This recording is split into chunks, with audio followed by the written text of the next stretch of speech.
Gracias a todos, gracias Laura, primeramente por la invitación, al profesor Consani por en nombre de él, por el instituto, y agradecer a la invitación en la persona de Laura justo por el contacto que tuvimos desde el año pasado en el curso del Mercosur.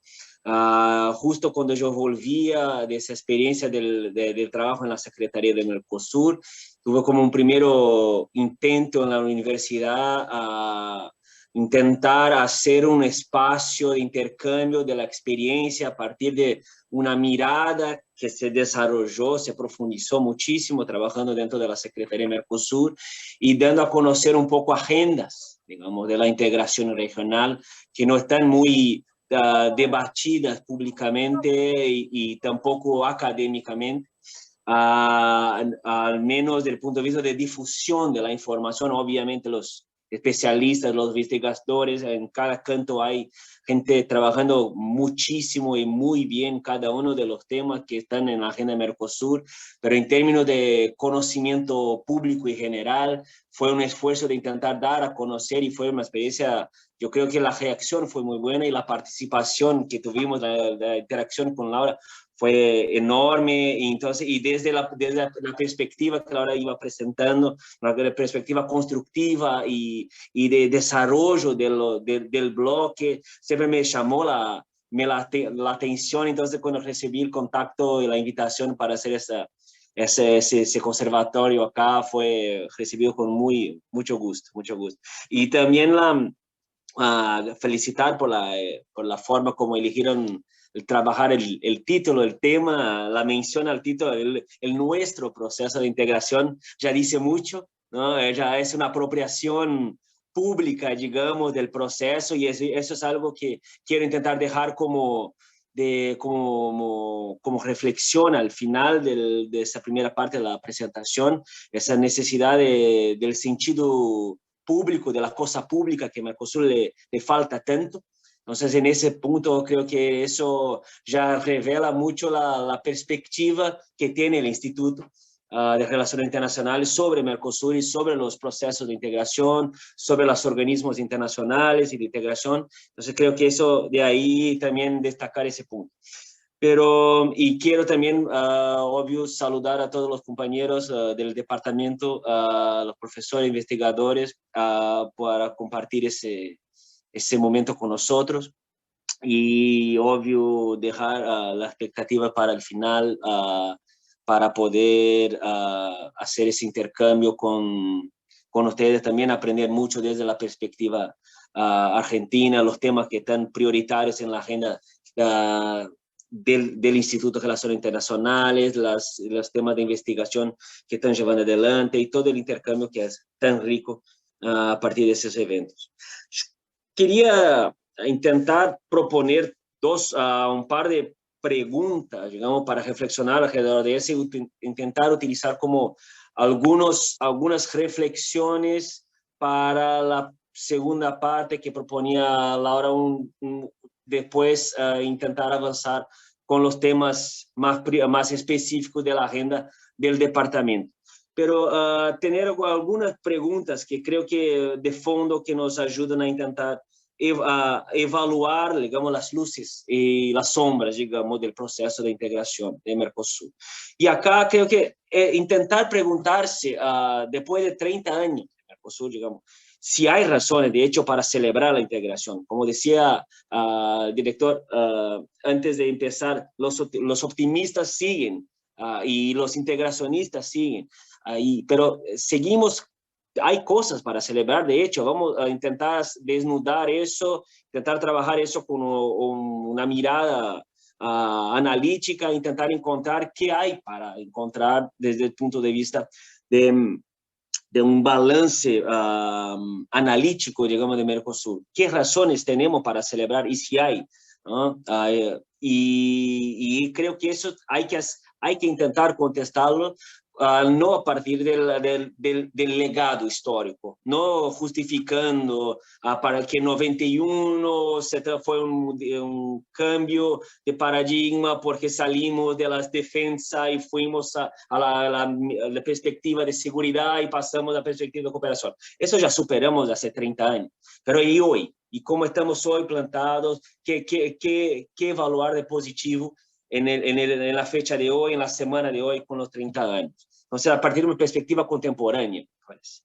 Y un segundo punto es de coherencia de ese, después de 30 años de análisis, bibliotecas y más bibliotecas, digamos, de tesis y de maestrías y de doctorados sobre Mercosur, ¿por qué todavía necesita nuestro análisis? ¿Por qué merece todavía nuestra atención? ¿Merece o no merece y por qué? ¿No? Entonces, intentar poner en perspectiva por qué Mercosur sigue relevante. Y acá proponer esa mirada a partir de tres condicionantes que son desde la perspectiva brasileña, y creo que no es diferente para los otros tres estados fundadores, y igual tenía un ensayo de posición de Venezuela mientras estuvo como miembro pleno, pero que es la visión de que Mercosur no es solo un proceso de integración para los estados partes, es también una plataforma de inserción internacional, de proyección internacional, que además de ser un espacio para crear un bloque de integración regional, de aumentar escala económica, de espacio de circulación de servicios, de espacio de circulación de inversiones interregional, es también un espacio que hace décadas sirve como una plataforma de proyección internacional. O sea, entonces es un espacio de geopolítica internacional muy destacado para la región. Y también y por eso es importante conocer qué camino hay, y ahí está el debate que fue el punto alto, digamos, del viernes pasado de la cumbre, de cómo Mercosur sirve como espacio para proyección internacional o no. Entonces, por eso, la gran discusión de viernes no es la integración, es la proyección internacional. Entonces, eso también, por eso es el segundo punto de análisis, me parece un elemento fundamental para hoy conocer el Mercosur contemporáneo.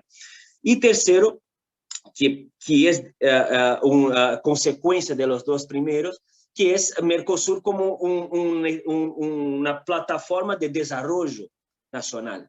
Y desde el desarrollo, no tanto económico, cuanto social, cuanto sostenible. Entonces, hoy las políticas de desarrollo nacional son diseñadas pensando en la escala Mercosur. Y eso está en el lenguaje de todos los ministerios, digamos, de Brasilia, de Buenos Aires. Cuando se habla de empleo, no se habla de empleo nacional. Ya se conoce las repercusiones de la circulación de trabajo, de cómo se va a impactar los niveles de empleo por circulación de trabajo. Inversiones, cuando se hace política de inversiones en Argentina o en Uruguay, ya se contempla la circulación de inversiones desde Argentina o desde Brasil. O sea, lo que quiere decir es, cuando estamos diseñando los modelos de desarrollo nacional, no nos limitamos hace mucho a los modelos, a las condicionantes de desarrollo nacional. Hablamos siempre como modelo de desarrollo regional, tanto para construir como por las implicancias de todas las políticas de inserción o de internacional o de integración regional. O sea, entonces son ese tripé: integración, inserción internacional y de modelo de desarrollo, que creo que son los tres elementos que justifican la contemporaneidad del análisis de Mercosur. Seguir analizando, seguir mirando desde esas tres perspectivas que se combinan, que se coadunan y que muchas veces entran en conflicto, ¿no? Es contradictorio cada uno de los tres movimientos, y hacer con que los tres movimientos estén en armonía es muy difícil, especialmente en un región que políticamente está tan cambiante, los cambios de gobierno, los cambios las crisis globales que afectan a la región de forma muy intensa en los últimos 10 años. Argentina sufriendo barbaridad los últimos años, Brasil a los últimos 5 o 6 años sufre económicamente desde los efectos de la crisis global. Entonces, en medio de eso, intentar posicionar Mercosur como un alicerce para mejorar integración, para mejorar proyección internacional y mejorar las políticas de desarrollo. Todo eso sirve y desafía a Mercosur a pensar una agenda propia para sí en ese proceso de integración.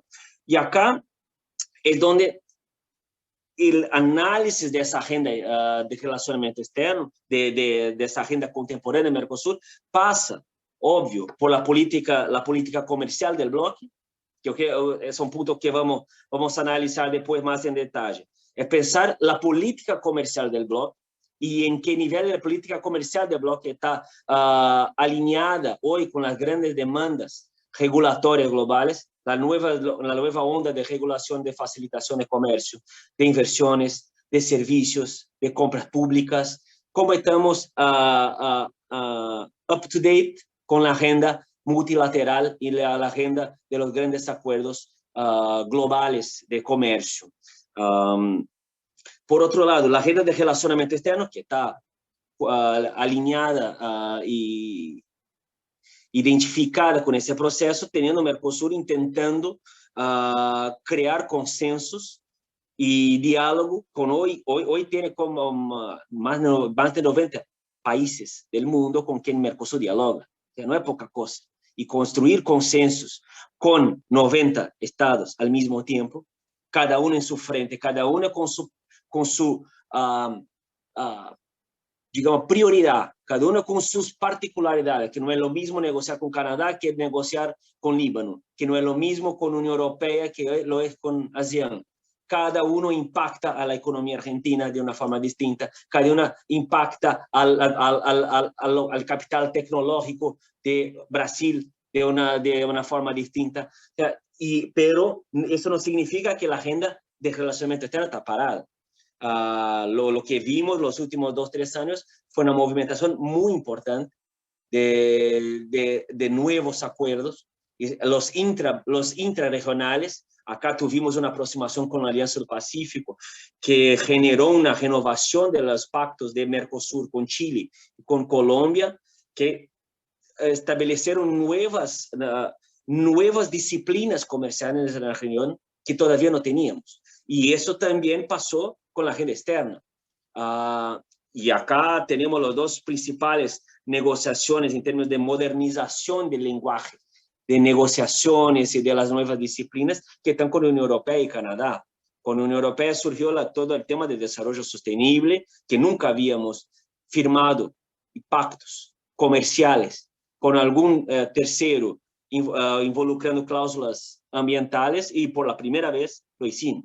Y ahora vienen los costos, ¿no? Brasil tiene los costos, va a asumir los costos de intentar asumir la cláusula de desarrollo sostenible, que después vamos a poder discutir con un poco más de profundidad. Y también surge de las negociaciones con Canadá la idea de comercio y género, una temática que nunca teníamos aproximado en la región, y gracias a la proyección internacional de la región y de las negociaciones internacionales, esa agenda y las relaciones, digamos, las múltiples dimensiones que comercio interactúa como igualdad de género, ahora surge a partir de las negociaciones con Canadá. Y creo que el acuerdo bilateral que Uruguay tiene con Chile, dentro del marco de esa aproximación, de esa profundización de la relación con el Pacífico, contempló ese capítulo también. O sea, toda esa movida va tanto renovando, digamos, los marcos regulatorios de la región, que va capacitando la región para ser un nuevo espacio de comercio, de inversiones, de tecnología. Entonces, en esos términos, Mercosur creo que no está ni de lejos parado en el tiempo. En los últimos años se moderniza mucho, pero eso no viene fácil. ¿no? Y eso creo que es un tema que amerita un análisis más adelante. Pero quiero también pasar por los últimos 2 o 3 puntos de la agenda para después poder entrar en la parte más rica, que es con el diálogo con el departamento. Creo que también tenemos acá la dimensión social de la integración, que es un elemento que nunca fue un elemento menor para el Mercosur. Mercosur desde el primer año, desde 95, ya empezó a crear toda una estructura institucional, toda una agenda de integración orientada a la educación, a la salud, a la cultura. O sea, y hoy tenemos publicado el viernes pasado un trabajo que vino de hace 10 años, la conformación del Estatuto de la Ciudadanía, donde finalmente se consolidó un acervo de derechos fundamentales de la ciudadanía Mercosur, que intentó contemplar y consolidar una serie de derechos vinculados a la circulación de personas, a protección en el exterior, a derechos de los trabajadores, a derechos de seguridad, a la seguridad social, a derechos políticos en la región. O sea, hay un universo de derechos que no son solo los comerciales aduaneros, y están también dentro de un universo regulatorio de Mercosur que siempre fue prioritario en las agendas. Entonces hay que intentar desconstruir un poco la lógica de Mercosur social, es algo ideológico, entre comillas. No, estuvo en la agenda de Mercosur desde sus principios, desde su fundación. Entonces es un elemento tan fundacional cuanto la zona de libre comercio. Entonces, eso es importante en perspectiva histórica, conocer que eso es algo que viene desde su fundación para Mercosur. Y también creo que no dejar de comentar también el problema de la reforma institucional, que también es tema que amerita también un poco de análisis más profundizado. Mercosur, desde su inicio, arranca con 3 órganos decisorios, pero hoy vive en una complejidad de estructura institucional que hoy llega a casi 400 órganos entre decisorios y derivados y órganos técnicos de apoyo técnico a los órganos decisorios. O sea, es demasiada estructura para intentar imaginar una mínima capacidad de coordinación, de racionalidad interna en la estructura, de diálogo interinstitucional y de intentar maximizar los diálogos dentro de cada uno de los árboles para apoyar un mejor y más efectivo, más ágil proceso decisorio del órgano decisorio. Y entonces, en ese sentido, hace 3 años, por la primera vez hay un movimiento de intentar racionalizar, digamos, la estructura de Mercosur con una norma y un movimiento que está siendo llevado adelante por la Comisión de Representantes Permanentes, de intentar hacer un monitoreo de la estructura de Mercosur para ver qué órganos apoyan al cumplimiento de los objetivos de Mercosur o no. Entonces, hay una estructura, ¿qué utilidad tienen? En última, hicieron como si fuera una relación de los objetivos centrales de Mercosur, que van mucho más allá de la estructura de los objetivos del Tratado de Asunción, por supuesto, pero que empiezan a intentar hacer un monitoreo para encontrar sobreposición entre los órganos, sobreposición de agendas temáticas que a veces son complementarias, pero a veces no, y a veces son conflictivas. Imaginando, por ejemplo, trabajo de cómo facilitar la circulación de personas en tiempos de pandemia. Ese tema está en la agenda del foro de migraciones, del foro de salud, del foro de trabajo, del foro de menores. Entonces, y cada uno trabajando ese tema desde perspectivas distintas. Y cómo asegurar que las 4 sean complementarias para que la toma de decisión de los cancilleres sea única y sea coherente. ¿Entienden? Entonces, ese es el tema donde hay un esfuerzo enorme en los últimos 2 o 3 años de intentar construir una Mercosur que dialoga internamente de forma más racional y de forma un poco más objetiva, vinculada a los temas objetivos fundacionales, digamos, de Mercosur. O sea, yo quería intentar hacer un sobrevuelo sobre la agenda para, obviamente, profundizar en lo que interesa a ustedes del departamento, pero más que todo intentar concluir esa primera parte de nuestro encuentro, intentando comentar un poco, reflexionar un poco sobre lo que hablamos antes de empezar, que era esa lógica de apropiación pública, digamos, del Mercosur. Eso, si hay algo que desde de la experiencia, digamos, dentro de la Secretaría y desde la experiencia como funcionario internacional, una cosa se nota mucho. Obviamente, quien es investigador externo también lo percibe al bloque, que es la gran falta, digamos, de participación no estatal en el bloque. La permeabilidad del bloque para la participación social, para la participación empresarial, para el diálogo con la academia, para el trabajo con intentar dar publicidad a todo lo que se produce intra-Mercosur y recibir lo que se produce sobre Mercosur fuera de la estructura institucional y que ese intercambio sea constructivo y que haya apropiación, digamos, del bloque por los que no están dentro del bloque, dentro de la estructura del bloque. Creo que ese es un tema clave para una nueva edad, digamos, del Mercosur. Mercosur siempre careció de un gran problema de déficit democrático. Eso ya está en toda la literatura sobre el Mercosur trabajado, pero cuando se vive ahí adentro se nota mucho la dificultad. Por ejemplo, yo quiero dar un pequeño ejemplo. Yo dentro de la Secretaría de Mercosur intenté a lo largo de 4 años que la Secretaría de Mercosur firmase un convenio con la Asociación de Universidades del Grupo Montevideo para intentar hacer con que la Secretaría de Mercosur tuviera contacto con el grupo de las mejores de las universidades públicas, digamos, de la región. Me llevó 4 años intentando, hablando con los diplomáticos, con los directores, una cosa, para abrir ese espacio, este canal.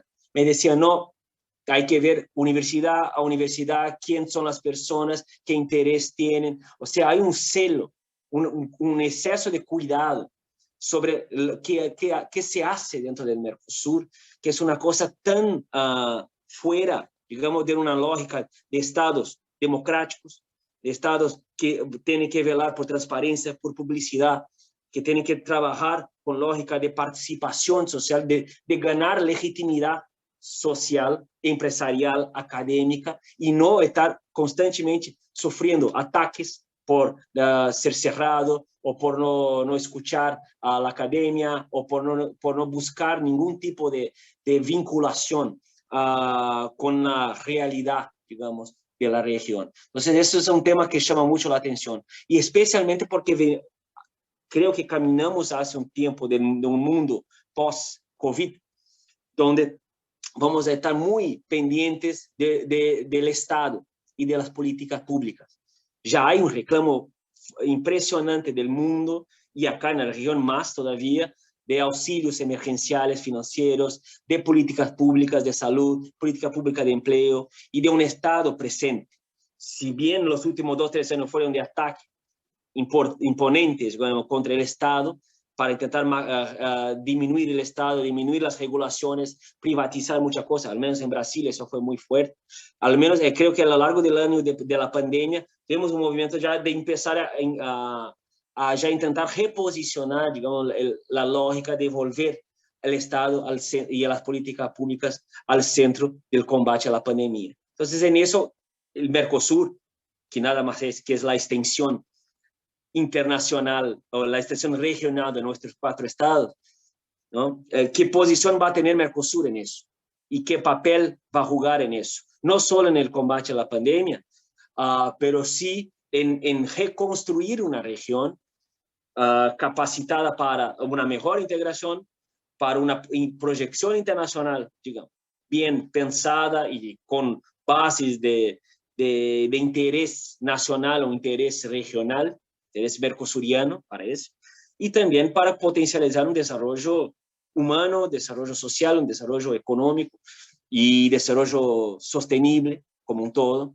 Entonces, creo que ahí está una visión de futuro, digamos, para el Mercosur, que va a ser muy difícil construir, tanto para nosotros en escala nacional, para fortalecer el Estado otra vez, después de todas esas crisis, y además intentar fortalecer como estructura el Mercosur y las políticas públicas regionales, digamos, que están bajo su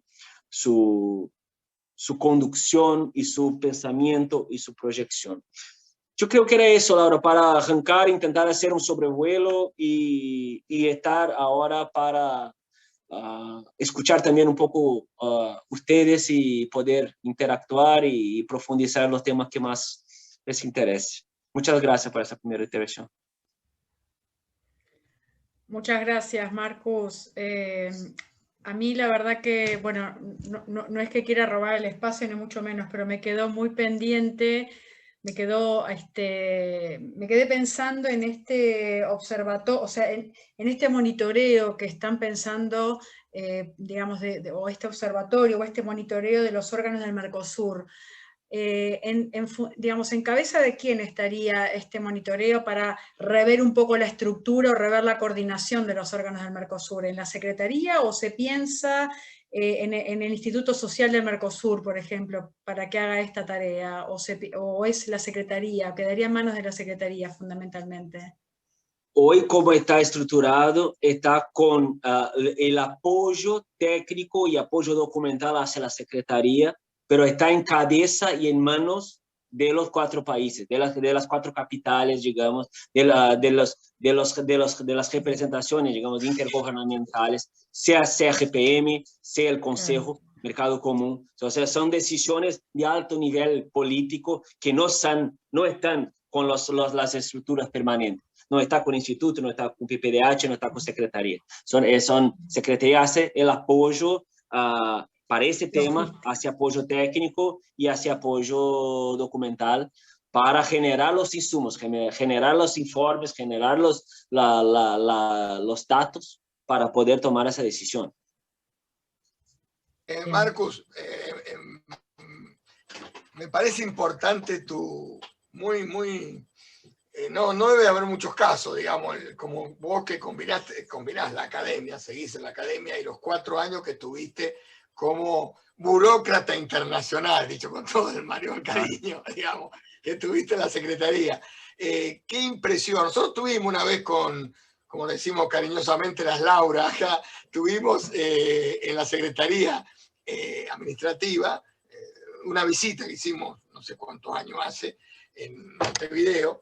Y la verdad que la sensación fue una sensación que no fue una sensación, por lo menos personalmente hablo, ¿no? No fue una sensación buena, digamos.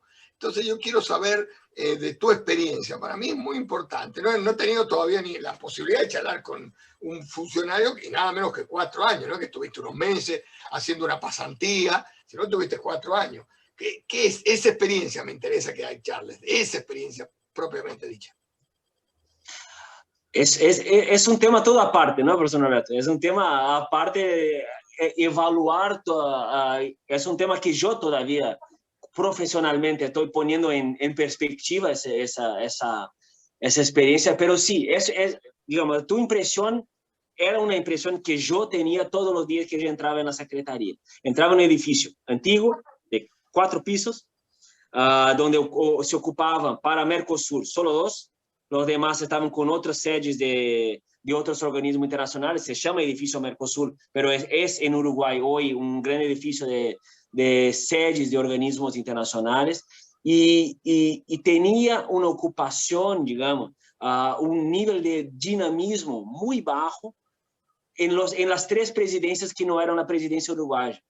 Si ustedes fueran visitar a la Secretaría de Mercosur en la presidencia, por ejemplo, uruguaya, cuando las reuniones se desarrollan todos en el edificio, ahí es una movida, que es la movida, digamos, cotidiana de Mercosur, reuniones todos los días, debates todos los días, hay una intensidad muy grande y eso creo que el problema está justamente en eso, está en un espacio donde no congrega a lo largo de los años el know-how de reuniones y de negociaciones en el mismo edificio. Esa lógica que tenemos de presidencia patente hace con que rote semestralmente y la secretaría quede como un espacio administrativo de apoyo técnico, de apoyo de informática, que queda ahí un poco aislado de la dinámica de reuniones, pero cada vez más conectado, y en esa experiencia, creo que es los últimos 5 años que tuve, de 2015 a 20, hubo un incremento muy grande de participación, y ahí hubo una inversión importante en materia de tecnología. Eso que estamos haciendo hoy nosotros, de videoconferencia, eso en Mercosur, hacía muchos años que se reclamaba que hubiera reuniones y participación de secretaría y negociaciones intrarregionales con ese método. Pero las dificultades de conexión, todos esos argumentos, los que querían viajar, a conocer las otras capitales, la lógica infeliz de algunos funcionarios gubernamentales que querían siempre trabajar con los viáticos. Entonces, esas cosas que a veces mantienen una estructura de Mercosur fuera de la estructura permanente, pero sí, porque acá hay que diferenciar eso. Mercosur como estructura propia en la secretaría tiene solo 50 funcionarios. Argentina o Brasil ceden funcionarios gubernamentales para trabajar como Mercosur, creo que en la casa de 500 funcionarios o casi 1000 funcionarios. Es una cosa, no hay números para intentar de imaginar cuántos funcionarios dentro de la estructura del Estado de Argentina trabajan con temas Mercosur. Dentro del Ministerio de Educación hay unos 20. Dentro del Ministerio de Trabajo hay como 10. Dentro de Cancillería hay toda una planta. Dentro del Ministerio de Salud. Entonces, todos esos son funcionarios Mercosur, pero desde la lógica intergubernamental. Funcionarios internacionales, la burocracia propia permanente, son solo 50 en la Secretaría. En el Instituto Social creo que hay 10. En el IPPDH creo que hay 5. O sea, lo que hay de burocracia propia de Mercosur es muy poca, es muy chica. Entonces, esos tienen que trabajar de una forma doblada o tripla para dar cuenta de todas las demandas en todas esas agendas que se comentaban. Entonces, había la riqueza, digamos, de todo el trabajo, para intentar concluir un poco tu pregunta, está básicamente en conocer negociadores y generar espacios de confianza para poder estar en sintonía con el órgano negociador o decisorio y poder apoyar en los temas que necesitan apoyo técnico, pero no solicitan porque desconocen que existe la Secretaría de Mercosur. Entonces, hay un desconocimiento de parte de las capitales de que existen 4 consultores técnicos y capaces de hacer los estudios, hacer los estudios de impacto, hacer las evaluaciones que ellos necesitaban. Muchas veces ni sabían que existía. Entonces, la distancia que tenía se fue acortando con diálogo, con interacción, a cada reunión que se podía participar y construyendo más espacio. Y eso fue dando un espacio de mejor visibilidad de la Secretaría junto a las capitales. Y eso fue generando un espacio, una capacidad de participación en muchos de los temas centrales de la agenda reciente de Mercosur. Tuvimos desde nuestro sector de la Secretaría, el sector de asesoría técnica, donde yo estuve, tuvimos participando de los estudios de impacto, de las negociaciones de los acuerdos internacionales, para apoyar el proceso de toma de decisión sobre cómo, qué arancel tenía que presentar, qué disciplina podía presentar. Llevamos algunos años para poder estar en la posición de ser asesoría técnica del proceso de relacionamiento externo. En la agenda de integración fronteriza, apoyamos la creación de órganos, de un órgano llamado SGT-18, de integración fronteriza, que sin nuestro apoyo, sin apoyo a la Secretaría, no tenía cómo crear una estructura propia, porque justamente es un espacio donde un órgano que no tenía una lógica nacional, un órgano que necesitaba una visión de conjunto. Y eso es lo que tenemos para aportar, y eso es lo que la Secretaría como un todo tiene para aportar.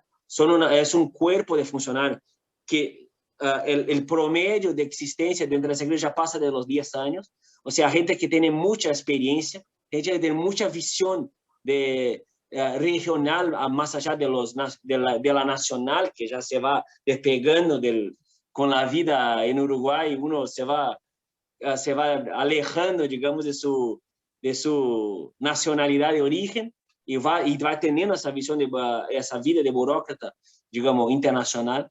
Entonces, hay un espacio que es un constante, es una lógica de constante ganar espacio de trabajo de la Secretaría con los países y intentar vender su capital, digamos, intelectual, aportando con productos que no son los productos académicos. Y eso fue un gran desafío. No, nadie quiere artículos con pie de página, con citación de los intelectuales europeos y latinoamericanos que están trabajando los temas. No, quieren trabajos policy papers, y es algo que nosotros en las universidades de nuestra región no estamos acostumbrados a hacer. Policy papers técnicos de evaluación de trabajos de impacto más concreto. Entonces, eso también es un punto a evaluar en esa aproximación importante entre academia y organizaciones internacionales para poder aportar en una aproximación más virtuosa, digamos.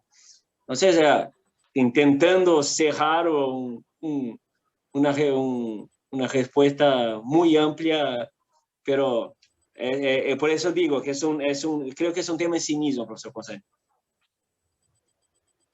Muchas gracias.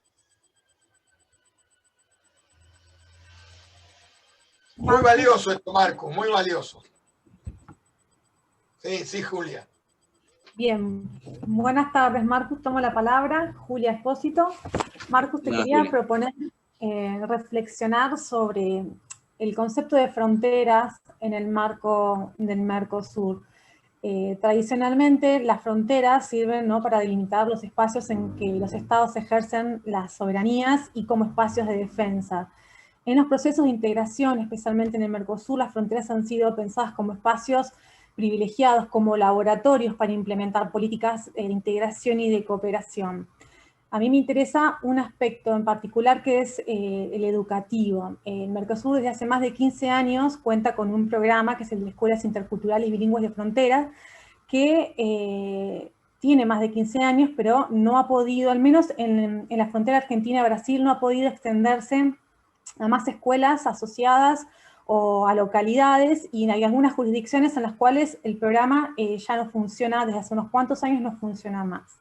A fines de 2020 el Mercosur lanza un programa desde el Instituto Social del Mercosur sobre el Mercosur y sus fronteras en 3 ejes, y hay uno específico que está vinculado al Mercosur a jóvenes. Digamos, ya no tiene más como destinatarios a los niños y niñas como el programa de Escuelas Interculturales de Fronteras, sino que va a estar enfocado en un aspecto más amplio y tiene como destinatarios a los jóvenes.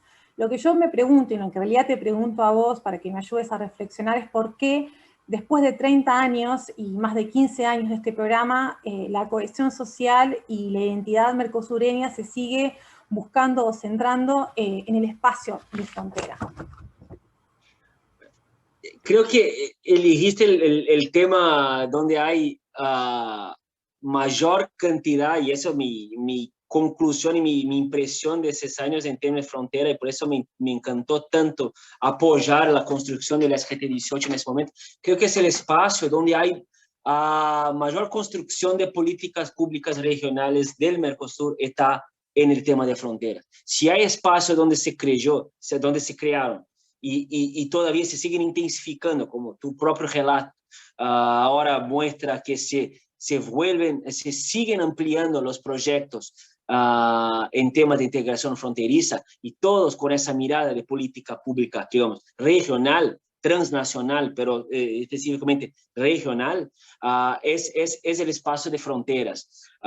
Y sí, creo que Mercosur es ese laboratorio especializado para pensar la frontera mucho más allá de la lógica de defensa, de la lógica de seguridad. Pero eso no fue fácil construir ese espacio en esos términos. Llevó años para que la estructura fuera oxigenada el suficiente para que siempre que hubiera la necesidad de debatir temas de fronteras, no tuviera que entrar lógica de Policía Federal, lógica de ejércitos y lógica de seguridad en los foros. Eso no fue fácil. Por eso el SGT-18, como órgano de integración, llevó casi 10 años para su construcción. O sea, fue propuesto allá en los tiempos donde había un grupo ad hoc de integración fronteriza y tenía como objetivo construir el acuerdo de localidades fronterizas vinculadas, que probablemente conocer bien, y el acuerdo, el anteproyecto, creo que de casi 10 años atrás, no avanzó. ¿Y por qué? Cuando se empezó a dialogar al respecto del proyecto, del acuerdo, empezaron a surgir influencias no civiles, digamos, en la lógica del acuerdo, que contaminaron por completo la discusión. Entonces, lo que se hizo fue parar la discusión. Se cerró la negociación para no hacer un acuerdo contaminado por la lógica de defensa. Entonces, hoy lo que tenemos en Mercosur, y eso es muy difícil mantener espacio, y creo que el tema que comentas de juventud en fronteras, el tema de que eso esté cada vez más involucrado en órganos y con agendas de salud, de educación, de cultura, asegura que el tema de integración fronteriza esté muy lejos de los temas de aduana, de los temas de migraciones, el tema de defensa. Cuanto más acercas con esa lógica, más riesgo, entre comillas, tenés de que esa visión securitaria afecte las políticas públicas más de viés social, como la que mencionaste. Y sí, el proyecto de educación en fronteras, ese para educación básica, era algo que siempre llamó la atención de todos. El esfuerzo que fue crear un proyecto de escuelas en zonas de frontera donde hubiera el trabajo de la gente de educación de intentar construir conteúdos programáticos para crear una historia común de las zonas de frontera, hablar con esa gente, dialogar con esa gente en mesas de negociaciones, en los cafés, en los cortes de las reuniones, te pasaban una experiencia, te pasan una vivencia de cómo construir eso, en la divisa Brasil-Uruguay, donde está el portuñol casi que institucionalizado en las escuelas.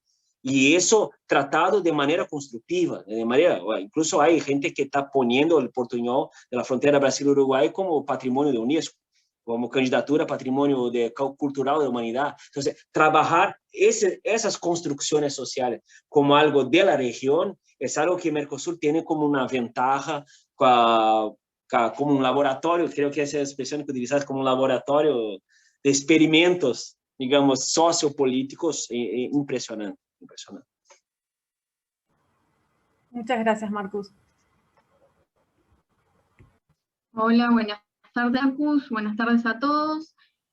Yo soy Julieta Duera y quería hacer una pregunta más vinculada con la salud, de cuáles han sido las medidas de cooperación tomadas por el Mercosur en relación a esta pandemia que estamos viviendo del COVID-19.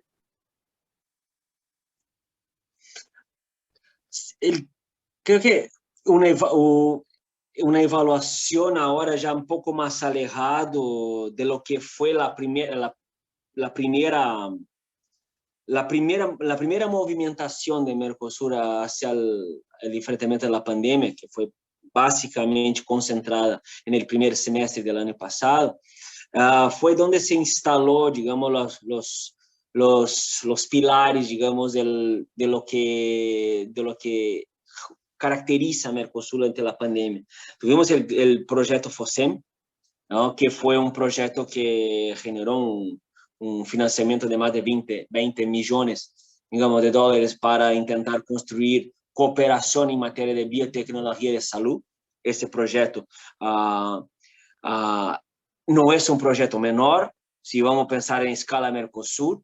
En ese momento, en la misma semana donde se anunció la creación del proyecto, el refuerzo financiero al proyecto de FOSEM, en Brasil creo que se hizo un estrondo, un bombos y platillos, como se dice, por un tema por una cooperación de Estados Unidos a Brasil por $1 millón. Y nosotros acá en la región construyendo un proyecto de más de 20 millones, donde había toda una lógica de cooperación de las tecnologías regionales de infectología, de combate primario, digamos, a la pandemia, y tuvo un proceso coordinado también con un segundo frente de Mercosur, que fue el frente de facilitar la entrada de mercancías para medidas de abastecimiento. Así se llama, digamos, por la Comisión de Comercio de Mercosur, facilitar acceso de bienes esenciales para el combate a pandemia, insumos para vacunas, insumos para desarrollo de mascarillas, para agullas, cosas que son básicas, que antes tenían un arancel externo sobre un arancel de, por ejemplo, de 12%, hacían rebajas temporárias para facilitar, para generar que no hubiera desabastecimiento, para asegurar precios más justos, digamos, de esa mercancía. Y por un lado, por un tercer frente que fue un trabajo importante a nivel consular en la región, que también tuvo un enfrentamiento muy duro en las zonas de fronteras, relacionado con la pregunta de Julio, fue el tema de la reunificación familiar, ¿no? Por el acuerdo de residencia de Mercosur y por el libre tránsito regional, las familias, cuando se cerraron las fronteras para fines de marzo, las familias no podían quedar separadas. Entonces, el derecho a la reunificación familiar, el derecho humano a la reunificación familiar, fue ampliamente, digamos, respetado, pero había una logística intra-Mercosur muy importante a hacer por los consulados. ¿Para dónde llegar? Alguien quedó en Paraná que tenía que volver a São Paulo y los aeropuertos ya cerrados, las fronteras ya cerradas, las zonas ya cerradas. ¿Cómo hacer para que llegase un avión entero, un Boeing para llevar a una persona? Entonces, todo eso fue generando una sinergia que se llama asistencia consular desde la lógica de Mercosur, cooperación y asistencia consular para lograr la reunificación familiar, que es un tema que normalmente está fuera digamos, de los radares de análisis en tiempos de COVID, pero para Mercosur fue un tema difícil de lograr, para lograr con que todos pudieran estar de vuelta a sus países de origen o en sus países de destino, a depender de la situación familiar de cada, pero para estar reunificado. Yo creo que, pero hoy, después de eso, a lo largo del segundo semestre no se creó nada nuevo en materia de combate a pandemia, y ese arranque de año todavía ningún tipo de iniciativa que no son, creo que está limitado a esos tres frentes, lo que Mercosur hace, lo que es muy poco. Lo que es decepcionante pensar un Mercosur que tiene tantos frentes del nivel de salud, de educación, de la riqueza financiera que tiene el país, son la quinta, sexta economía del mundo, creo hoy, no lograr hacer más que eso, parece muy poco para un espacio de integración regional como el nuestro, ¿no? Muchas gracias, Marcos.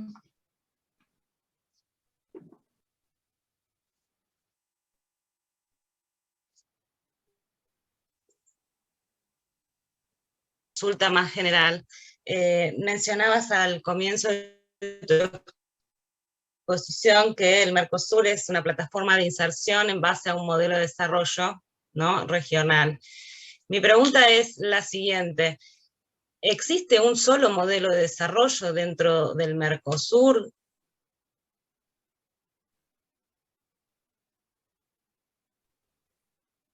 Por parte de los estados que lo componen, la forma para la inserción también sería diferente, con lo cual ahí haría, como no, una especie de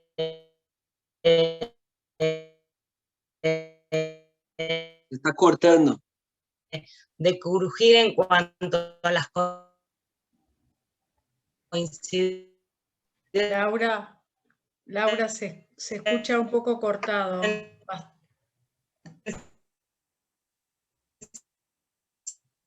Entre los países que la...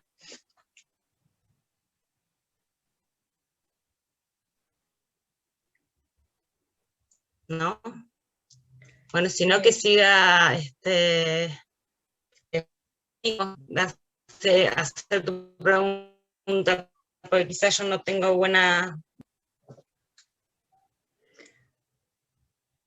A ver si entendí bien la pregunta de Laura. Laura, me parece, Marcus, haberte preguntado si a tu criterio existe un solo modelo de desarrollo dentro de los países del Mercosur, o dentro de tu perspectiva, ¿qué imaginás o cuántos modelos de desarrollo pensás que existen dentro del Mercosur? Creo que era esa la pregunta orientada a ese aspecto. Sí, yo estaba intentando captar de la intervención de Laura, porque se escuchó un poco cortado el abono. Entonces, creo que era un poco a partir del resumen de Laura intentar a ver por esa perspectiva. Yo creo que no. Eso es el gran punto de discordia, digamos, dentro de la región. Cada país tiene sus sensibilidades, tiene sus reclamos nacionales, tiene sus prioridades de desarrollo nacional, unos con lógicas mucho más orientadas a servicios, otros con lógica mucho más orientada al agronegocio, otros intentando hacer trabajos de integración de desarrollo industrial, o sea, y eso repercute en las prioridades para inserción internacional. Creo que ahí también estaba un punto que estaba en la pregunta, que era cómo entonces, si no hay un modelo común de desarrollo regional, cómo negociar conjuntamente hacia afuera, digamos, si no tenemos las mismas prioridades de desarrollo. Entonces, por ahí yo creo que hay un elemento importante de coordinación, y en eso creo que Mercosur asienta algunas bases que permite, y eso está vinculado un poco al arancel externo común. Al mantener un arancel relativamente alto en relación a lo que es el promedio arancelario del mundo, hay margen ahí para hacer el tipo de desarrollo, modelo de desarrollo que convenga a cada uno de los países. Entonces, si uno quiere manejarse dentro de una lógica de desarrollo industrial, de inducción de desarrollo más proteccionista, hay este margen dentro del arancel externo. Si uno quiere trabajar con temas más orientados a la exportación de servicios o de desarrollo de atracción atracción de inversiones, ahora Mercosur tiene una plataforma, y creo que esa segunda reflexión creo que es el elemento más contemporáneo de hoy. ¿Cómo tenemos hoy algunos parámetros, nuevos parámetros regulatorios de Mercosur desde el punto de vista de integración económica y comercial? Yo creo que sí empezamos a apuntar hacia una lógica de modelo de inserción económica internacional más o menos común. No sé si repercute en el modelo de desarrollo, porque ahí cada uno va a utilizar las regulaciones como mejor le convenga, al gobierno de turno, al momento económico de turno. Entonces, pero que exista un marco de facilitación de inversiones, que exista un marco de facilitación de comercio, que exista el marco hoy de comercio de servicios más actualizado, como fue actualizado ahora por el último protocolo. Yo creo que genera ahora nuevas bases para los modelos de desarrollo. Pero la conversión hacia un modelo de desarrollo común, yo creo que es demasiado utópico para el nivel de descoordinación y de desequilibrio que hay entre la propia naturaleza de los estados. Pensar que Uruguay y Argentina van a tener modelos de desarrollo común y que Brasil y Paraguay van a tener modelos de desarrollo común es demasiado, pero el Mercosur tiene que ser ese nivel tan amplio, interno, digamos, de amplitud, tanto para los aranceles, para las lógicas regulatorias no serem demasiadas cerradas, para que cada uno pueda tener sus espacios de prioridades, digamos, políticas y económicas para sus modelos de desarrollo.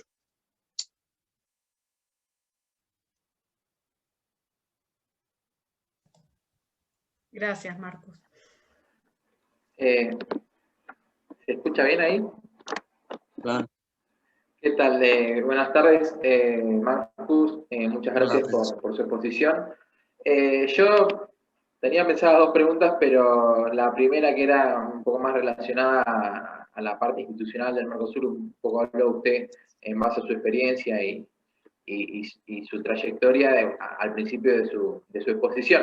Así que quería pasar a la otra pregunta, y en este caso aprovechando que usted es un académico de Brasil, quería preguntarle un poco más desde la perspectiva brasileña, y por ahí considerando los problemas comerciales existentes con Argentina y algunas cuestiones más profundas de Brasil, como la política exterior universalista y sudamericana, inclusive la identidad internacional y la herencia imperial que tiene Brasil. ¿Le conviene un Mercosur más profundo a Brasil?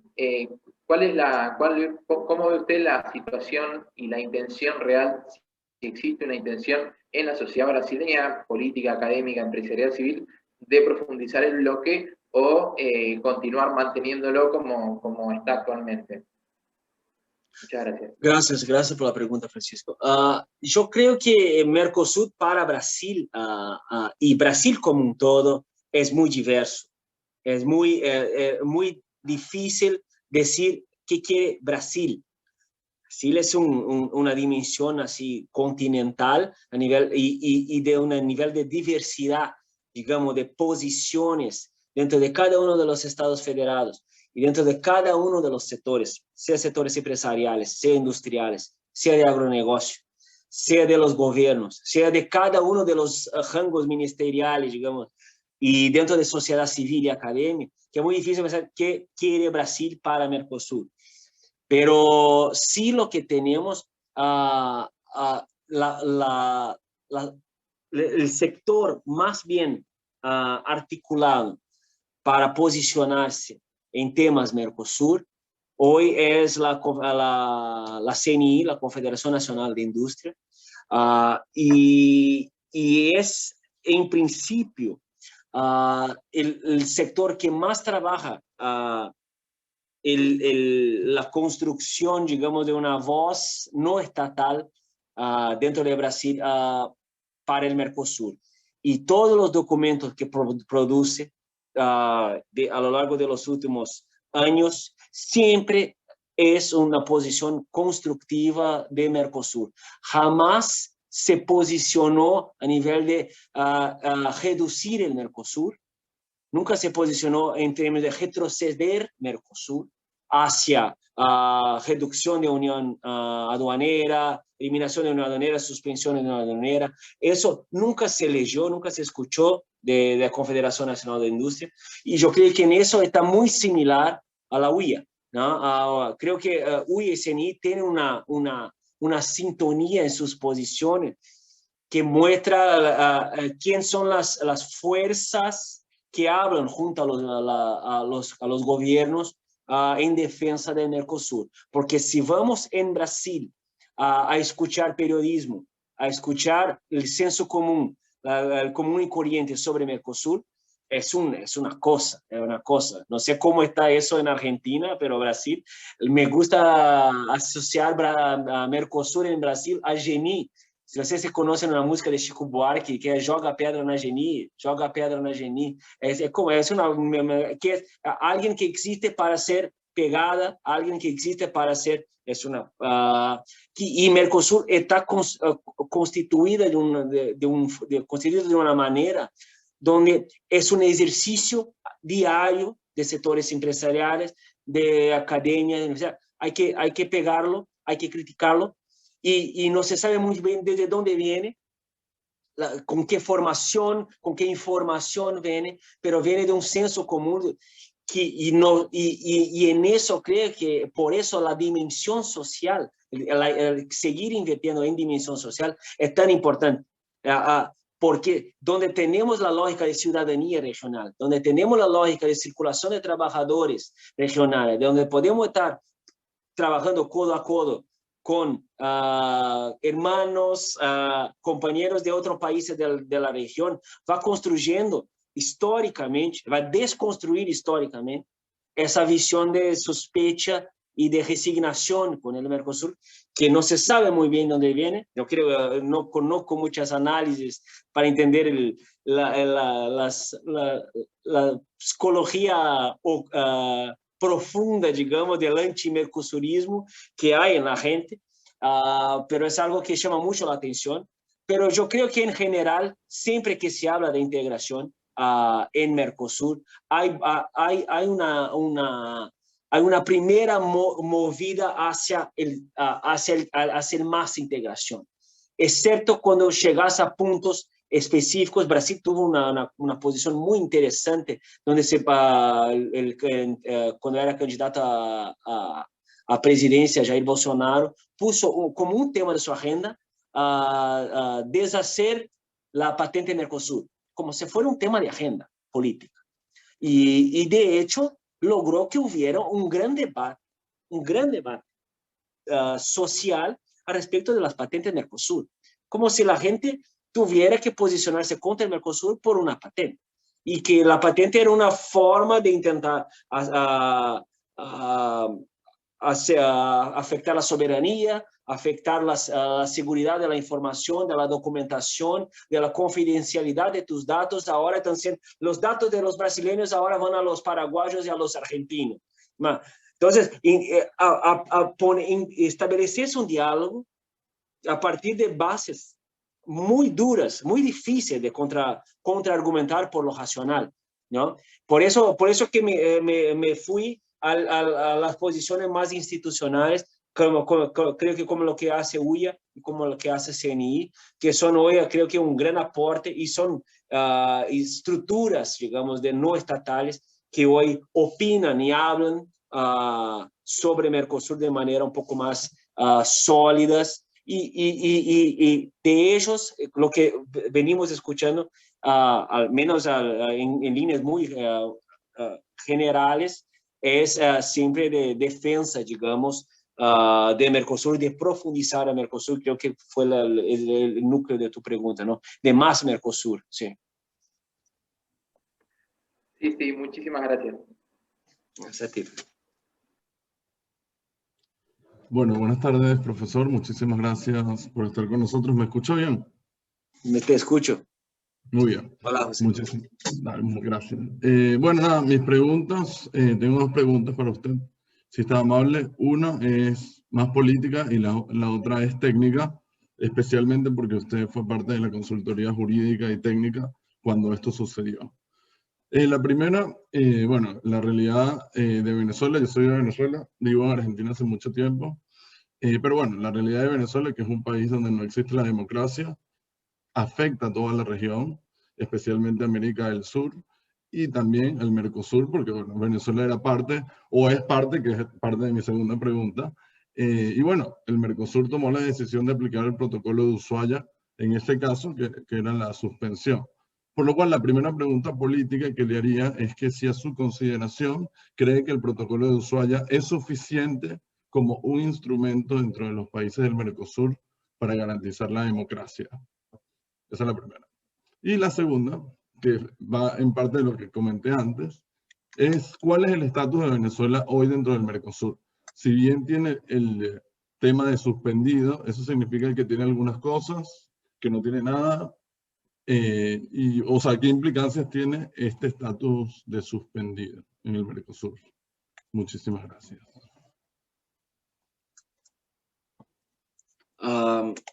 Yo creo que estamos llegando a los temas duros, digamos, de Mercosur, que es justamente lo que fueron los que desafiaron Mercosur tanto en el proceso de expansión, el decidir abrirse a nuevas adhesiones de miembro pleno y después de tener nuevos miembros plenos, a posicionarse políticamente al respecto de la situación interna de la política de cada uno, fue el gran desafío, creo que de los últimos 10 años de Mercosur.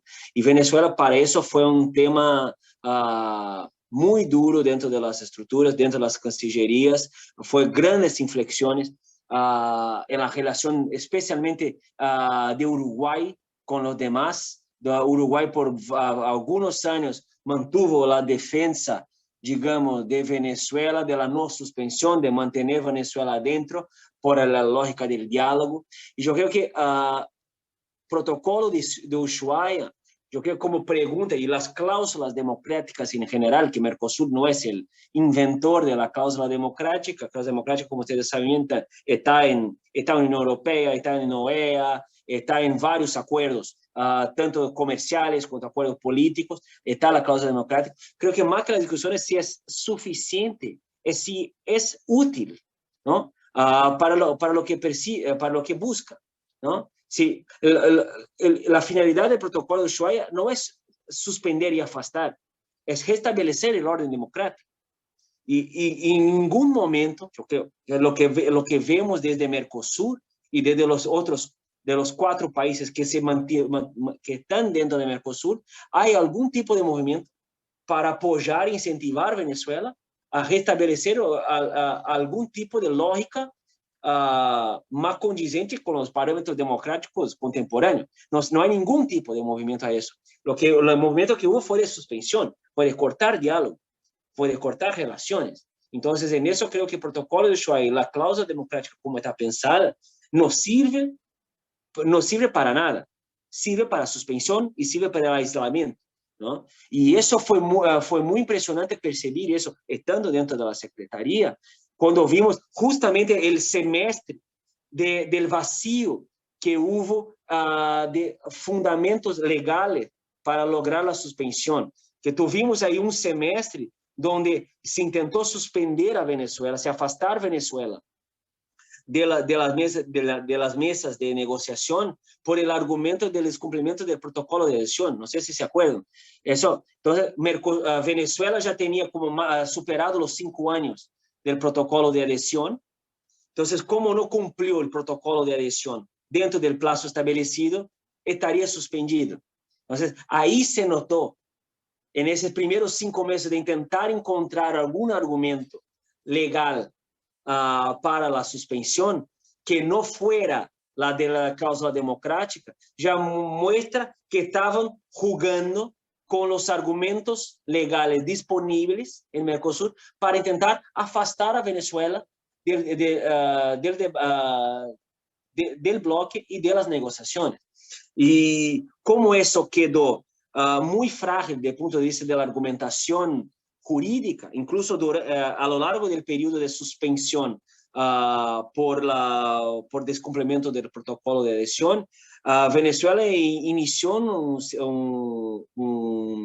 un procedimiento en el ámbito del protocolo de Olivos, del sistema de solución de controversias. Y eso no fue contestado por Paraguay. Paraguay desconsideró eso. Entonces, empezó un gran vacío de las estructuras, porque no había institucionalidad jurídica para intentar lidar con un miembro pleno en esas condiciones. Entonces, cuando la cosa y no se aplicaba el protocolo de Ushuaia en ese momento, porque Venezuela mantenía una posición de que no había que interferir en asuntos internos en ese momento, todavía lograba mantener esa posición, entonces tuvieron que dar esa vuelta e intentar argumentar por el protocolo de adhesión. Y en el año siguiente, creo que ahí sí hay una crisis interna muy fuerte en Venezuela, y ahí se logra superar el argumento uruguayo y se logra invocar el protocolo de Ushuaia. Pero saliendo del caso venezolano, tuvimos otros 2 casos anteriores que fue con Paraguay, ¿no?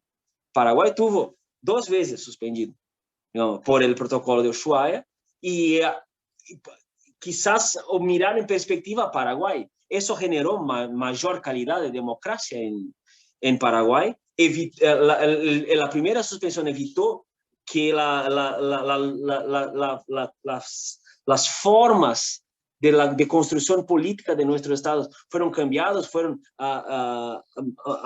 amadurados, evolucionados. Las tradiciones oligárquicas de nuestros países cambiaron por la aplicación del protocolo de Ushuaia. Yo creo que no, ¿no? Entonces, ¿cómo evaluar la utilidad y la suficiencia de ese protocolo en ese contexto? Yo creo que avanzar hacia calidad de democracia no es por la suspensión, no es por cortar el diálogo, porque en ese periodo se notaba mucho la necesidad de los venezolanos dentro de la estructura de Mercosur de intentar seguir hablando, porque los funcionarios de las representaciones de Mercosur, ante Mercosur, que trabajaban con los temas de derechos humanos, que trabajaban con temas de aduanas, que trabajaban con temas de arancel externo, esos seguían intentando mantener el diálogo, y las instrucciones que vinieron de las otras capitales es cortar la comunicación. O sea, entonces, ¿cómo estás incentivando la mejora del Estado, la mejora de la cosa pública, si cortas la comunicación, si cortas el diálogo? Entonces, me parece paradoxal utilizar el mecanismo del rompimiento de relaciones para intentar fomentar la mejora, digamos, del socio, ¿no? Entonces, creo que eso, desde una perspectiva de lo que se veía dentro de las salas de reuniones, cerrar las puertas, dar las espaldas, me parecía conductas que no eran conductas de mejora, con el intento de mejora, digamos, de la democracia de Venezuela.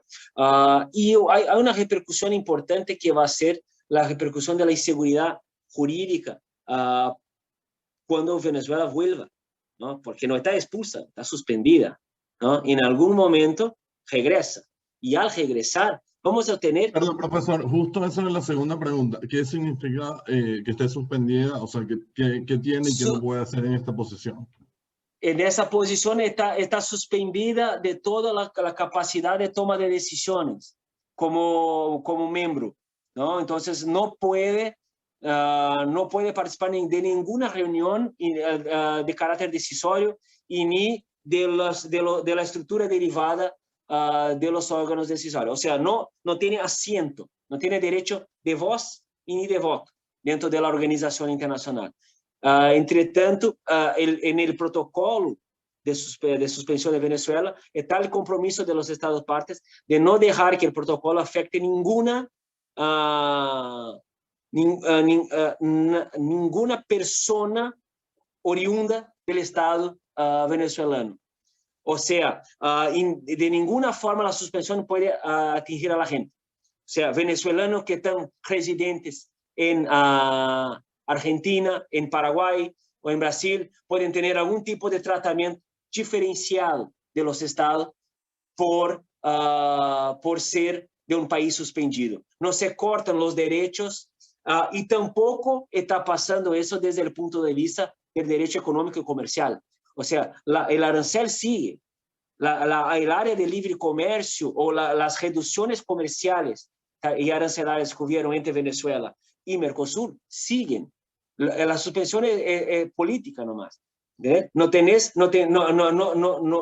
es que él volvió a un estado donde es como si fuera un estado fuera de la del estatus de asociado o ya de miembro pleno de Mercosur. La suspensión toca solo a la capacidad decisoria de Venezuela dentro del bloque. Todo lo que había logrado en términos de incorporación de normativas comerciales, económicas, sociales, siguen vigentes para la relación Venezuela con los demás. ¿No?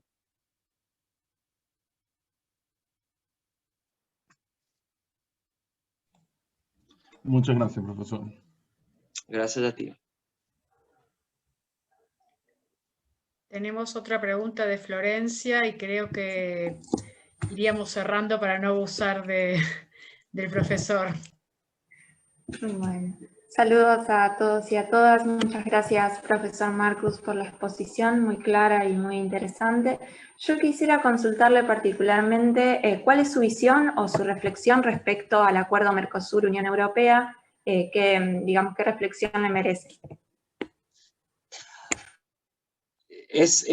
También gracias por la pregunta, Florencia. Creo que también es un tema que tiene un universo en sí mismo en el análisis del acuerdo. Es un espacio que fue construido casi 20 años, que llevó el diálogo, digamos, hacia el cierre del acuerdo. Pero creo que enfocando en esa recta final de cierre, digamos, del acuerdo, de la conclusión de las negociaciones, yo creo que hubo un cambio muy importante, digamos, en el espacio de diálogo que tenían las cancillerías con la sociedad. Creo que viene un poco de la respuesta que había dado a Francisco, por el tema de relación con UIA y con CNI, especialmente pensando en el caso de Argentina y Brasil. Para cerrar el acuerdo, se corta un poco los canales de diálogo con los sectores industriales y empresariales para lograr la recta final, digamos, del acuerdo. Y en Brasil, especialmente con la Confederación Nacional de Agricultura, también había mucha presión de parte de la Confederación Nacional de Agricultura. Entonces, hay ajustes desde el punto de vista de posición que, en el caso principal de Brasil, se logran hasta la penúltima, digamos, antepenúltima y penúltima ronda de negociaciones, y la última es exclusivamente política, y se cierran los pactos para cerrar un acuerdo que sin los últimos ajustes, eran los ajustes que a lo largo de los 20 años era lo que estaban trabando. O sea, para no poner esos detalles sobre la mesa, cerramos sin considerar los detalles. Y así se cierra un acuerdo que, además de eso, yo creo que es un acuerdo que va a tener una vida muy dura ahora en el post-pandemia, cuando empezar su debate político en los congresos tanto de Europa cuanto acá de América del Sur. Yo creo que no va a tener vida fácil su debate en el Congreso de Argentina, en el Congreso de Brasil. Vamos a tener ahí un momento para finalmente tener un debate público sobre el acuerdo, ya en un momento donde ya no está permitido más los cambios, ¿no? Porque todavía estamos en la etapa de la revisión legal del acuerdo, que en términos de revisión legal lo que se estaría haciendo son solo ajustes de nomenclatura, traducción, pero lo que se sabe, yo tuve la experiencia reciente ahora de participar de un grupo de trabajo de unos expertos que está un proyecto de Canadá con Unión Europea, financiado por Unión Europea, para intentar todavía hacer una gran revisión del acuerdo Mercosur-Unión Europea desde la perspectiva de la relación comercio y desarrollo sostenible. Entonces, están revisando el acuerdo.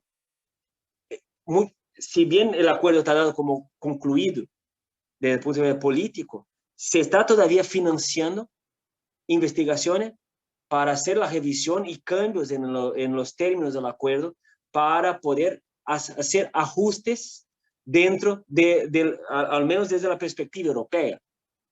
Y eso me llamó muchísimo la atención porque ese llamado para investigadores surge desde la Unión Europea y nosotros, no sé, en Argentina se escucha algo, en Brasil se escucha, en Brasil no se habla nada respecto de la idea de que dentro de ese espacio de revisión técnica y del acuerdo, si se está haciendo algún tipo de diálogo para intentar hacer ajustes en el acuerdo. Pero desde donde sé, en Mercosur, en los países de Mercosur, nadie está intentando, todo está dando como hecho de que el acuerdo está concluido. Pero en la Unión Europea lo que parece es que todavía tratan como un tema donde hay todavía espacio para ajuste. Y eso va a ser muy duro, y en Brasil ya está siendo muy duro, creo que tanto por la negativa cuanto por la positiva, y ahí me explico. Para Brasil el capítulo de comercio y desarrollo sostenible siempre fue un gran talón de Aquiles para Brasil, porque nunca Brasil quiso poner bajo acuerdos económicos y comerciales compromisos de naturaleza laboral, sociolaboral, como dumping social o como vinculación con las convenciones de OIT para mantener flujos comerciales abiertos, tener que estar cumpliendo con convenciones de OIT. Es decir, nunca quiso, nunca aceptó poner eso sobre la mesa, y acá puso sobre la mesa y aceptó. Y además de convenciones de OIT, además de los compromisos sociolaborales, acepta también todo el acervo de compromisos socioambientales de ONU, con Kioto, Agenda 2030, todo lo de la deforestación, de la Convención de Biodiversidad. Hay un acervo enorme que ahora pasa a servir de argumentos jurídicos y políticos contra un modelo de desarrollo. Ahí vuelvo a la pregunta del inicio de nuestra ronda, que es como el modelo de desarrollo brasileño, fundado en un sistema de agronegocio muy, muy dañoso al Pantanal, a la Amazonia, a las comunidades tradicionales, a las comunidades indígenas, al medio ambiente en general y a los trabajadores del sistema agrícola que trabajan en muchos de los sectores agrícolas, trabajan en regímenes semi-esclavitud o de esclavitud completa, especialmente el sector de azúcar en Brasil, es una cosa impresionante. Todo eso empieza a sufrir una presión desde ya. O sea, no necesitamos un acuerdo incorporado y vigente para empezar a cambiar las estructuras profundas, digamos, del modelo de desarrollo de Brasil. Yo creo que ahí, por eso, hay una mirada desde la positiva de ese acuerdo, que ya empieza a provocar Brasil a repensar sus paradigmas para su modelo de desarrollo, queriendo inserirse en el mundo de una forma menos exploratoria desde el punto de vista humano, económico y ambiental. Entonces, en eso yo creo que los términos del acuerdo de Mercosur-Unión Europea, pensando específicamente en la mirada del aporte que tiene el capítulo de comercio y desarrollo sostenible, puede hacer muy bien en un futuro largo, pero en un futuro sostenible para Brasil y para la región, que ese acuerdo tenga ese impacto de elevación de estándares, digamos, del desarrollo brasileño. Pero pero creo que todavía va a tener vida muy difícil para su entrada en vigencia, tanto por la Unión Europea como por Brasil. Pero yo creo que es un tema que todavía hay que ir lapidando, incluso con una charla, un debate propio en relación a él. Argentina, hay compañeros de Argentina, yo vengo acompañando, creo que desde el año pasado hay movimientos muy interesantes, especialmente en Argentina, con las uniones sindicales, algunas universidades que están trabajando junto con las uniones sindicales de Argentina para armar propuestas alternativas a la redacción de los acuerdos. Es un movimiento que no vemos en Brasil, pero en Argentina ya hay. Entonces, creo que hay un espacio de debate que está llegando un acuerdo llega tarde, pero creo que antes tarde do que nunca poner esse debate agora público sobre um texto que todavia não está público. Esse é também um tema muito duro de falta de transparência desse acordo. Lo que temos são textos que as cancillerias vão fazendo chegar a la carte, lo que les gusta, lo que les están consensuados, y todavía textos que todavía no están públicos, lo que muestra una profunda falta de credibilidad y de transparencia del acuerdo y de los resultados, los términos finales de las negociaciones. O sea, es un acuerdo que está muy oscuro todavía, falta mucho por transparentar, mucho por debatir. Entonces creo que pero yo creo que hay algunos efectos positivos que ya se están disparando, tanto en Brasil como en la región, pero para analizarlos creo que tendríamos que abrir otra ronda, otro conversatorio.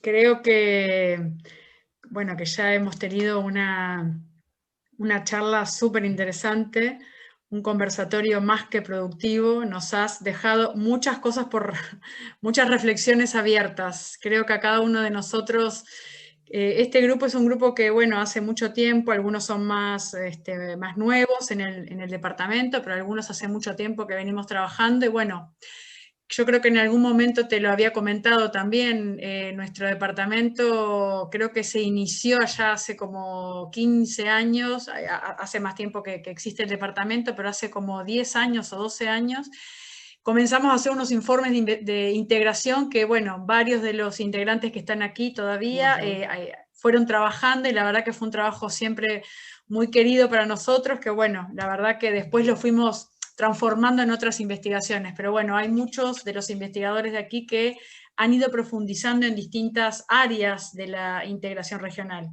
Estuvieron casi todos representados, la verdad que casi todos, así que creo que el trabajo para cada uno es tomar alguna de las puntas que nos ofreciste, algunas de las reflexiones que nos presentaste y bueno, a seguir trabajando. La verdad que te agradecemos muchísimo, en nombre obviamente del departamento, del instituto y de todos los investigadores por esta oportunidad que nos diste, por esta charla, por este debate, por estas reflexiones. Y bueno, estamos obviamente abiertos a cuando quieras volver a trabajar alguno de los temas, serás más que bienvenido y obviamente te vamos a volver a invitar. Así que no sé si Laura, querés hacer algún comentario o el profesor Consani. Muchas gracias. Agradecerles, espero tener buena conexión ahora.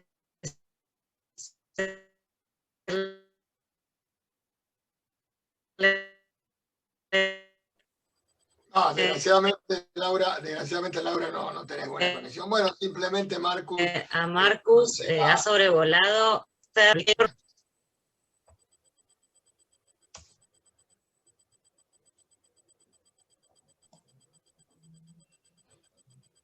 Te oímos mal, Laura. Te oímos todo cortado.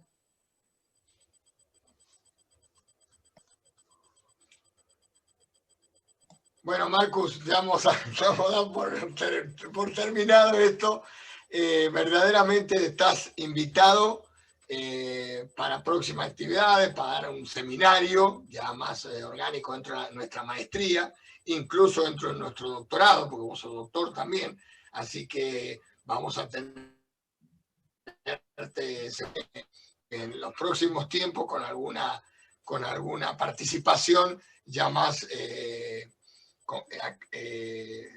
institucional, digamos, en el sentido de un seminario, tanto como decía la maestría como en el doctorado. Muchísimas gracias, ha sido muy claro lo tuyo, verdaderamente muy positivo y muy bueno tu español, claro, muy bueno tu español. Más que un portuñol, diría más un español que portuñol, que portugués. Así que te puedes sentir tranquilo, que no puedes tener problema de que te van a decir que no te entienden perfectamente bien. Así que muchas gracias y será hasta la próxima. Te dejo la voz, cierres, Laura. Bueno, Marco, no, yo ya, bueno, ya me expresé, la verdad que fue un gusto tenerte y bueno, tomo la palabra entonces del profesor Consani y bueno, y en algún momento esperemos que sea en forma presencial, no virtual, pero bueno, de acuerdo a cómo venimos este año, probablemente te tengamos de manera virtual en el próximo semestre. Así que continuamos en contacto, te deseamos obviamente éxitos en tu carrera, en tus clases, en tus próximos trabajos. Te seguimos y te leemos. Muchas gracias, Marcus, y gracias a todos, obviamente. Hasta luego a todos, hasta la próxima. Gracias a todos, gracias Laura, gracias a todos y estamos en contacto presencial o virtual y para seguir construyendo proyectos conjuntos. Estamos también desde la Universidad Federal de São Paulo también avanzando con el Observatorio de Regionalismo. Vamos a tener una serie de puentes institucionales para construir.